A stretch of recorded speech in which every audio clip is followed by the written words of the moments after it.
എന്റെ ചോദ്യം ജിന്നിനോട് ഇസ്തിആനത്ത് നടത്തുന്നതിൽ വസീലത്ത് ശിർക്കുണ്ട് എന്നതിന് തെളിവുണ്ടോ? വെല്ലുവിളിക്കുന്നു.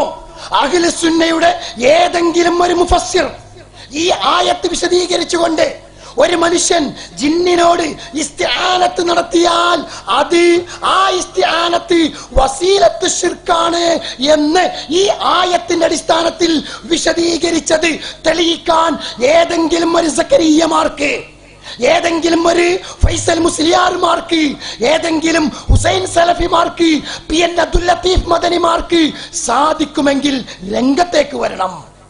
അതാണ് ആയത്ത് ദുർവ്യാഖ്യാനം. അള്ളാഹു ഇറക്കിയ ആയത്തിനെ പടച്ചവൻ ഉദ്ദേശിക്കാത്ത, റസൂല് പഠിപ്പിക്കാത്ത, സഹാബത്ത് മനസ്സിലാക്കാത്ത ഒരു വ്യാഖ്യാനം നൽകിയാൽ അതാണ് ദുർവ്യാഖ്യാനം എന്ന് പറയുന്നത്. ദുർവ്യാഖ്യാനം എന്താണെന്ന് കൂടി നിങ്ങൾക്ക് മനസ്സിലായിട്ടില്ല, പഠിച്ചോ. അതാണ് ദുർവ്യാഖ്യാനം.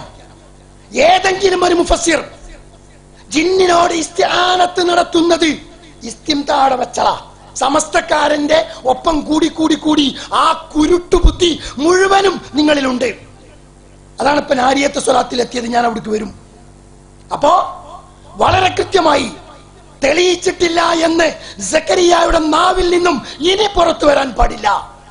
അതാണ് ദുർവ്യാഖ്യാനം.